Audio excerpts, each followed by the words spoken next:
आवाज आवाज क्लियर है? जी sir. Yes sir. Okay, time graded over current protection में हमने सबसे पहले रेडियल फीडर पढ़ा, और रेडियल फीडर में हमने देखा जैसे जैसे हम मूव करते हैं अवे फ्रॉम द फीडर, तो एक डेफिनेट टाइम डिले की जो अरेंजमेंट है वो ये है कि उसमें हम हर सर्किट ब्रेकर को एक डेफिनेट टाइम दे देते हैं। जैसे 2.5 1.51 ऑन है, जैसे जनरेटर से अवे मूव करेंगे वैसे वैसे टाइम डिक्रीज होता जाएगा। लेकिन इसका सबसे बड़ा नुकसान था कि जो जनरेटर के पास था फॉल्ट, उसको सबसे ज्यादा टाइम मिल रहा है, टाइम डिले एक क्लियर करने के लिए आपको 2 सेकंड्स रिक्वायर्ड है। जबकि अगर फर्ज करें फॉल्ट डी ई पे है तो आपकी सर्किट ब्रेकर 0.5 सेकंड पे डी पे इसको ऑपरेट करना चाहिए। अगर ये ऑपरेट नहीं करता तो आप किसी को ऑपरेट करना चाहिए, क्योंकि उसके बाद सेकंड हाईएस्ट टाइम उसी का, थर्ड हाईएस्ट, फोर्थ हाईएस्ट। इसी तरह फिर इनवर्स टाइम रिलेज था जिसका डिस्टेंस के साथ टाइम डिक्रीज होता है। जिस तरह डिस्टेंस अवे होगा उतना उस तरह टाइम डिक्रीज हो जाएगा, यानी डिपेंडिंग अपॉन द डिस्टेंस आपका टाइम डिक्रीज होगा। ठीक है, देखिए जैसे distance from operating time from यानी यहाँ से लेके यहाँ तक आप ए का देखें तो ऑपरेटिंग टाइम ज्यादा है, ये कर्व ऊपर शो करिए, यानी ऑपरेटिंग टाइम का मतलब आपको कैसे पता चलेगा कि यहाँ से आपको पता चलेगा ये ऑपरेटिंग टाइम है इसका। ठीक है, ये ऑपरेटिंग टाइम जोन है ए का, तो ये डिस्टेंस यहाँ से यहाँ को इंक्रीज होगा। अब देखें जैसे जैसे डिस्टेंस इंक्रीज हो रहा है ए का ऑपरेटिंग टाइम इंक्रीज हो रहा है, ऑपरेटिंग टाइम बढ़ रहा है, लेकिन रिले का ऑपरेटिंग टाइम डिक्रीज हो रहा है, बी का ऑपरेटिंग टाइम नीचे आ रहा है। यही मैं आपको कल बता रहा था कि ऑपरेटिंग टाइम इसका इंक्रीज हो रहा है ए का, जैसे जैसे आपका डिस्टेंस बढ़ रहा है ए का विद रिस्पेक्ट टू डिस्टेंस, जो ऑपरेटिंग टाइम है वो इंक्रीज हो रहा है। लेकिन रिले का कंपैरिजन में ए का, बी का और सी का कंपैरेटिवली कंपैरिजन में ए का, बी का और सी का डिस्टेंस जो है ये डिस्टेंस के साथ साथ जो टाइम है वो डिक्रीज हो रहा है। देखिए ऑपरेटिंग टाइम ए की निस्बत बी का कम है, सी का सबसे कम है, और डिस्टेंस सी का सबसे ज्यादा है। ठीक है, लेकिन जैसे जैसे within range of C, within range of A and within range of B, जैसे जैसे डिस्टेंस इंक्रीज हो रहा है उसका ऑपरेटिंग टाइम बढ़ रहा है। तो these are the two things that are related to the inverse time delays. Next we move to parallel feeders. Parallel feeders में हमारे पास दो feeders parallel में होते हैं। इसका फायदा रेडियल की निस्बत ये है कि अगर कोई फीडर में फॉल्ट आता है तो सेकंड फीडर इंटैक्ट रहता है, वो उसका इफेक्ट नहीं होता ओवरऑल सिस्टम की स्टेबिलिटी पे या कंटिन्यूटी ऑफ सप्लाई पे।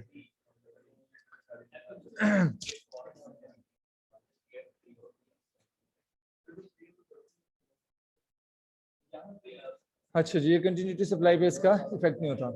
तो इसमें हमारे पास क्या है कि जब यानी हमारे पास ज़्यादा नेसेसरी हो, हमने लाजमी सप्लाई करना लोड, तो फिर हम पैरेलल फीडर्स इंस्टॉल करते हैं। अगर एक फीडर पे इंस्टॉल फॉल्ट आ भी जाए तो हम उसको डिस्कनेक्ट, सिस्टम की कंटिन्यूटी ऑफ सप्लाई डिस्कनेक्ट नहीं करते, दूसरे फीडर के थ्रू हम उसको प्रोवाइड कर देते हैं। सो इसमें हम सिर्फ नॉन डायरेक्शनल एलिमेंट्स नहीं यूज कर सकते। इसमें आपको इंपॉर्टेंस सब पता चले कि डायरेक्शनल और नॉन डायरेक्शनल एलिमेंट्स की क्या इंपॉर्टेंट है, कि हम दोनों रिलेज का कॉम्बिनेशन यूज कर रहे हैं। जनरेटर साइड पे हम हमेशा नॉन डायरेक्शनल एलिमेंट यूज करते हैं रिलेज का। ठीक है, और इसमें ये जो ये नॉन डायरेक्शनल एलिमेंट है ये इसलिए इसके बिल्कुल पास यूज करेंगे, इसको डेफिनेट टाइम रिले के तौर पे इस्तेमाल नहीं करेंगे, क्योंकि हम ऑलरेडी पढ़ के आए कि डेफिनेट टाइम रिले में हमारे पास जैसे हम अवे मूव करेंगे हमें कम देना पड़ेगा टाइम, जनरेटर से अवे हमें टाइम कम देने की वजह से जनरेटर के पास फॉल्ट है वो सबसे ज्यादा टाइम लेगा क्लियर होने में। तो इसलिए हम इसको फिर इनवर्स टाइप कैरेक्टरिस्टिक का हम इसको जिस आपकी बी पे बी है या ए है जो जनरेटर के पास इंस्टॉल्ड है, ये एक तो नॉन डायरेक्शनल होंगी। नॉन डायरेक्शनल का हमें कैसे पता चले, ये सिंबल से। और सेकंड ये इनवर्स टाइम रिलेशनशिप होगा, ये इंस्टेंटेनियस रिलेज होंगी। और ये पावर फ्लो जब ये जैसे इंस्टेंटेनियस रिले में इस साइड पे लिखा हुआ ना, तो इस साइड का मतलब है जब इस साइड में पावर फ्लो होगी ना तो इसने ऑपरेट करना है। नॉर्मल इसकी पावर फ्लो का जो होगा वो इस तरह होगा, जब पावर फ्लो इस साइड भी होगा तो क्यू और पी ऑपरेट करेंगे। ठीक है, क्लियर है जी, इसकी बात की समझ आ गई है। ये नॉन डायरेक्शनल है और इनवर्स टाइम है, ये इंस्टेंटेनियस है और यानी डायरेक्शनल पावर रिलेशन, डायरेक्शनल कह लें इसे, रिवर्स पावर कह लें। क्लियर है जी? जी सर। जी सर। अब जब भी कोई फॉल्ट आता है, फर्स्ट ए और पी के दरमियान फॉल्ट आया, अब ये फॉल्ट को अगर हम गौर से देखें तो एक तो जनरेटर से यहाँ से निकला फॉल्ट और यहाँ पे किया। ठीक है, और यहाँ से फर्ज करें, यहाँ से चूंकि फॉल्ट आगे, फॉल्ट की वजह से आगे तो मूव नहीं कर सकता करंट, सेकंड फॉल्ट फीड होगा इस तरह, ऐसे ही होगा ना, समझ आ रही है बात की? Yes sir. अब यहाँ से आप देखें तो आपकी नॉर्मल रूटीन में कौन कौन सी रिलेज ट्रिप करनी चाहिए?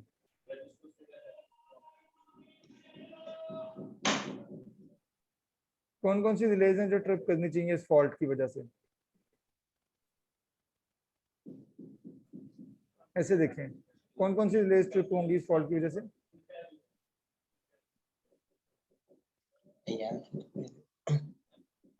जी सबसे पहले जो इसके करीबी होगी। कौन कौन सी इस फॉल्ट के करीब कौन कौन सी रिले है? सर क्यू वाली होगी डायरेक्शनल जो। अच्छा, किस फीडर पे ये फॉल्ट है? स्टैंडिंग स्पीड है जी सर। किस फीडर पे फॉल्ट है? तो जी फीडर 1 के ऊपर। तो फीडर 1 के ऊपर जो रिलेज है उनको नहीं होना चाहिए क्लियर? फीडर 1 पे सर।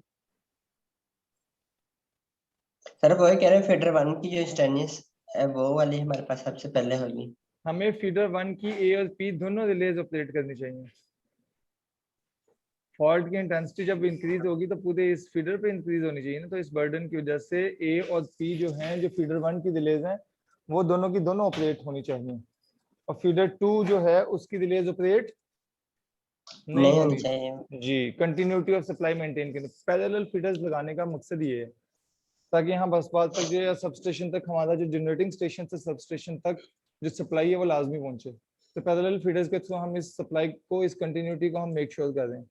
तो फीडर 1 की हमारी रिलेज मस्ट ऑपरेट होनी चाहिए, फीडर 2 की रिलेज ऑपरेट नहीं होनी चाहिए। तो अगर आप देखें इस अरेंजमेंट को, ये एग्जैक्टली यही काम कर रहा है।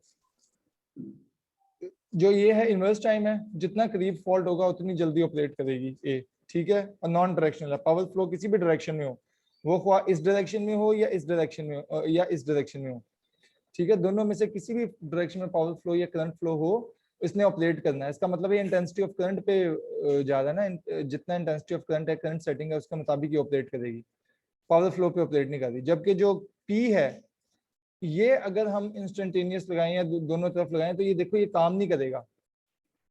ये काम, इसको सिर्फ ये तभी काम करना चाहिए जब पावर फ्लो रिवर्स डायरेक्शन में हो, ताकि हम इस फीडर को आउट कर सकें सिर्फ, समझ यही बात की, ताकि हम इस फीडर को आउट कर सके। वरना अगर इसको भी हम इंस्टेंटेनियस बनाते हैं तो मे बी ये जो यहाँ से फॉल्ट फीड हो गया है तो वो हमें एनफ यानी करंट ना मिले। यहाँ से जो करंट जा रहा है इसको, वो तो एनफ हो सकता है, लेकिन यहाँ से मे बी एनफ करंट ना हो, तो इसलिए हम इसकी सेंसिटिविटी को बढ़ा देते हैं और हम इसकी रिवर्स पावर फ्लो को, हम इसकी जो शायद आप में से कोई पूछा था कि रिवर्स पावर फ्लो कैसी होती है शॉर्ट सर्किट की कंडीशन में, तो ये देखें रिवर्स पावर फ्लो की एक सूरत हाल कि रिवर्स पावर फ्लो कैसे होती है कि जब जनरेटर से यहाँ पे नॉर्मल कंडीशन में यहाँ से जनरेटर से करंट जनरेट होगा और इस तरह ये मूव करेगा, और फिर यहाँ से ये इस तरह मूव करेगा। जबकि रिवर्स पावर की कंडीशन क्या हुई कि फॉल्ट आ गया, तो फॉल्ट आने की वजह से यहाँ से करंट स्टार्ट हुआ जनरेटर से, इधर से मूव करके यहाँ से आकर इधर को मूव करे। जब यहाँ से जैसे मूव करेगा तो यहाँ पे रिवर्स होगी ना पावर पी के थ्रू। नॉर्मल जो रूटीन थी वो तो रेड वाली लाइन को फॉलो कर रही थी, लेकिन अब नॉर्मल कंडीशन में रिवर्स पावर फ्लो हो गया, तो रिवर्स पावर फ्लो की वजह से पी सर्किट ब्रेकर ट्रिप कर जाएगा इंस्टेंटेनियसली। ये इंस्टेंटेनियस रिले है, इसलिए इसको इंस्टेंट रखा हुआ, जैसे पावर फ्लो रिवर्स हो फॉरन ट्रिप कर जाए। और ए जो है वो दैट इज बेसिकली, यानी इसमें फीडर 1 को क्लियर करने के लिए आपको ना सिर्फ ए बल्कि पी भी यानी ऑपरेट होनी चाहिए। ए भी ऑपरेट हो और पी भी ऑपरेट हो। ये ऑपरेट होगी इनवर्स टाइम पे, जितना करीब फॉल्ट होगा उतनी जल्दी ऑपरेट होगी। तो ये निकल जाएगी सर्किट से, पी आ जाएगी, पी में जैसे रिवर्स पावर फ्लो होगा तो पी भी सर्किट से आउट हो जाएगा, फीडर 1 पूरे का पूरा सर्किट से निकल जाएगा, फीडर 2 के थ्रू सबस्टेशन हमारा फीड होगा। ओके जी, क्लियर है? ओके सर, यस समझ आ सर। गई, गुड, ठीक है जी। और इसको हम देख ही लेते हैं। फीडर के पास non directional relay, generator end पे relays inverse time relationship, feeder has reverse power relay, substation end P and Q के दरमियान एरोज शो किया हुआ है, हमने इसके देख लिए थे सिंबल्स। फ्रॉम, अब फॉल्ट जो है वो दो रूट्स के थ्रू फीड हो रहा है, that is from feeder 1 via relay A, feeder 2 via B Q P. अब रिले ए के थ्रू फॉल्ट फीड हो रहा है, बी क्यू पी के थ्रू फॉल्ट फीड हो रहा है, तो ये सारी इसकी लिखी है। सेकंड हमारा रिंग मेन सिस्टम है। रिंग मेन सिस्टम के अंदर हमारे पास एक पूरे का पूरा सिस्टम रिंग में कनेक्टेड है, यानी आपका right from there generating station आपका कनेक्टेड है बस बार के साथ और बस बार से फीड हो रही है लाइन ट्रांसमिशन और then it is coming from this side to this side, या आप समझ लें कि जो नॉर्मल रूटीन है उसमें इस तरह भी फीड हो रहा है, इस तरह भी फीड हो रहा है, ठीक है, जो नॉर्मल है। तो इस केस में हम इसको किस तरह यानी कर सकते हैं, हमारे पास फॉर एग्जांपल सब स्टेशन हैं S1, S2, S3, S4, ठीक है, हमारे पास 4 सब स्टेशन हैं, AB के थ्रू S1 कनेक्टेड है, ABCD के थ्रू S2 कनेक्टेड है, ABCDEF के थ्रू S3 और ABCDEFGH के थ्रू S4 और ABCDEFGHIJ के थ्रू जनरेटर दोबारा, यानी from generator 1 to generator G, S1, S2, S3, S4 and G, ठीक है, ये पूरा लूप एक बन रहा है। और सेकंड अगर हम देखें तो स्टार्टिंग फ्रॉम देयर, इस पूरे लूप को कंप्लीट 2 तरीके से किया जा सकता है, क्योंकि रिवर्स पावर फ्लो का खतरा होता है कि यहाँ पे अगर फॉल्ट आता है तो ना सिर्फ यहाँ से बल्कि यहाँ से भी पावर फ्लो हो सकती है, और इसी तरह अगर यहाँ पे फ्लो आता है फॉल्ट तो यहाँ से भी हो सकता है और यहाँ से भी हो सकता है, यानी दोनों तरफ पावर फ्लो के चांसेस हैं, ठीक है। तो इसलिए हमने दोनों तरफ, दोनों डायरेक्शंस में इसको हमने रिमूव करना है। तो सबसे पहले एक लूप ये बन रहा है और एक लूप ये बन रहा है। तो जो लूप ये बनेगा उसमें हमने सबसे पहले तो ये काम करना है, जो इंस्टेंटेनियस डिले हमने लगानी है वो जनरेटिंग स्टेशन के फौरन पास हमने इनवर्स टाइम डिले लगाएंगे, बाकी सारी की सारी डिले इंस्टेंटेनियस और डायरेक्शनल होंगी, ठीक है। डायरेक्शनल डिले बेसिकली क्या काम कर रही होंगी कि आप यहाँ पे देख सकते हैं कि जनरेटर G से अगर स्टार्ट किया तो A जो होगा वो सबसे हाई इसके अंदर हमारे पास, बल्कि ये इंस्टेंटेनियस यहाँ पे इंस्टेंटेनियस थी, यहाँ पे जो रिंग बेंच सिस्टम है इट इज नॉट इंस्टेंटेनियस, ये डेफिनेट टाइम डिले है जिसके ऊपर हमने टाइम सेट किया हुआ, इट इज नॉट इंस्टेंटेनियस, और ना ही ये यानी इनवर्स टाइम है, इसमें ये डेफिनेट टाइम डिले है जिसके ऊपर 2.5 सेकंड्स मेंशन हो, जब भी टाइम मेंशन हो वो डेफिनेट टाइम डिले है। तो जनरेटर के साथ हमारे पास सबसे पहले ए डिले अटैच है, दैट इज नॉन डायरेक्शनल, ठीक है। तो यहाँ से आपका शुरू हुआ सबस्टेशन 1 तक, सबस्टेशन 1 पे C सेकंड, जो C है 2 सेकंड में, आप देखेंगे 0.5 सेकंड के साथ साथ 0.5 सेकंड के साथ साथ ये 0.5 सेकंड के डिफरेंस के साथ ये डिलेज यानी विद रिस्पेक्ट टू डिस्टेंस कम होती जाएंगी। Generating station 2.5 S1 2 seconds, S2 E seconds, S3 G seconds, S4 I seconds, 2.5 to 1.5 1 and 3, ये हमारी एक कंप्लीट लूप बन गई। Second loop coming from here,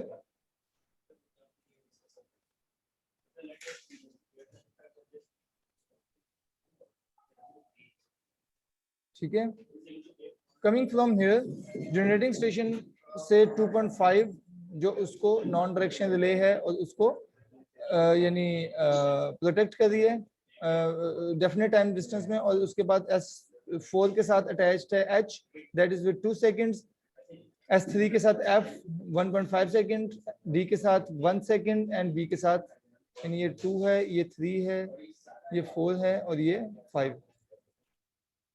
in this way it is protecting overall circuit. इसमें basically क्या यानी हमारा main क्या है कि पूरे का पूरा रिंग जो है that must be protected, and अगर हम इसको फॉल्ट के केस में एनालाइज करके देखते हैं कि वाकई हमारा वो सेक्शन लग होता कि नहीं, क्योंकि हम चाहते हैं असल में ये पूरी प्रोटेक्शन जो हमारी दी हुई है ना वो इस सेंस में दी है कि आपका जो फॉल्ट है वो आने पे फॉल्ट फौरन क्लियर हो और वो सेक्शन अलग हो, पूरे का पूरा सिस्टम यानी खराब ना हो, सिर्फ वो सेक्शन अलग हो। फॉर एग्जाम्पल H पे फॉल्ट आता है, फॉर एग्जाम्पल H और G पे फॉल्ट आता है, इसके फॉल्ट आने पे G जो है from A B C D E F S3 तक पहुंचनी चाहिए power, and through G and यानी थ्रू दिस पाथ, यानी एक पाथ यहाँ से आपका S3 तक पहुंचे और सेकंड आपका जनरेटर यहाँ से S4 तक पहुंचे, यानी पावर आपकी मेक श्योर कंटिन्यूटी आपकी सप्लाई मेक श्योर होती है इस तरह। तो सिर्फ ये वाला फॉल्ट। अब फर्स्ट करें फॉल्ट आ गई E और F पे, तो हम ये देखना चाहते हैं कि E और F पे वाकई ये फॉल्ट क्लियर करने की एबिलिटी है कि नहीं। जैसे E और F पे फॉल्ट आएगा तो फॉल्ट यहाँ से मूव करके इस यानी फॉल्ट को फीड करा होगा, यहाँ से मूव करके इसको फीड करा होगा। अब हम देखते हैं कि इस फॉल्ट, इस प्रोटेक्शन के लिए हमारे पास E है, ठीक है, E हमारे पास मौजूद है, और इस डायरेक्शन में सबसे कम इस फॉल्ट तक सबसे कम जो है, जो मैंने आपको भी अरेंजमेंट बताई, उसमें सबसे कम जो टाइम है वो किस रिले का है? आई रिपीट, इस डायरेक्शन में जो आपको अरेंजमेंट बताई थी, इस डायरेक्शन के फ्लो ऑफ करंट में सबसे कम टाइम किस रिले का है? कोई आंसर कर सकता है?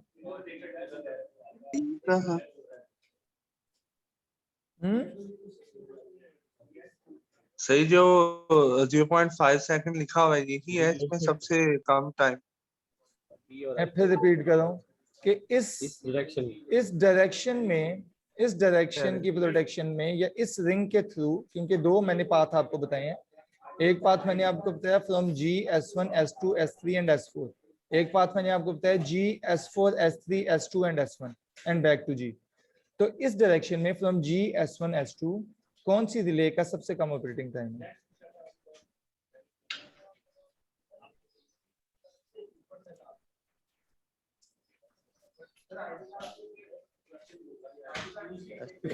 ये फॉल्ट करंट है ना, तो करंट इंटेंसिटी बढ़ जाएगी।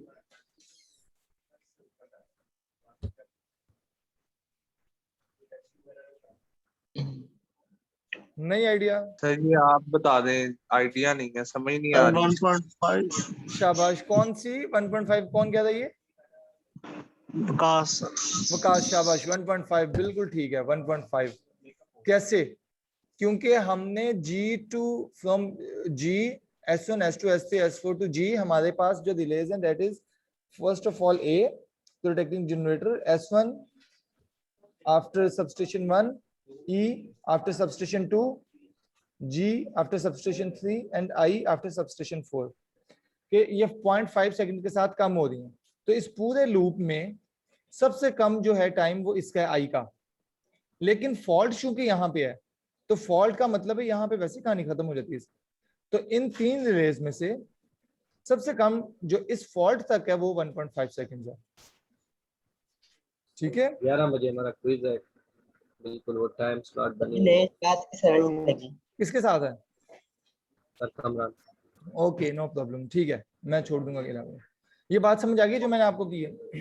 जी सर। नहीं सर, इस बात की समझ नहीं लगी। और इसी तरह G के लूप में फ्रॉम फॉल्ट टू G आगे बाद सबसे कम जो टाइम है दैट इज ऑफ F। तो F रिले ऑपरेट करेगी इस लूप में और E रिले ऑपरेट करेगी इस लूप में। तो ये रिलेज ऑपरेट करके इस सेक्शन को अलग कर देंगी, बाकी कंटिन्यूटी S2 तक और S3 तक नॉर्मल रूटीन में वो चलती रहेगी, लेकिन ये फॉल्ट क्लियर हो जाएगा। यही यहाँ पे सारा कुछ, ये आप देख सकते हैं कि टाइम ग्रेडिंग ये सारा कुछ इसमें लिखा हुआ है। तो यहाँ पे शायद फॉल्ट के बारे में इसने बात की है कि नहीं की होगी लाजमी। Suppose a short circuit occurs at point B ensures selectivity desired that E and F should operate। यहाँ पे हमें पता है selectivity का मतलब एक खास सेक्शन सिलेक्ट हो, बाकी सेक्शन इंटैक्ट रहे। ठीक है, तो above arrangement ये काम कर रही है।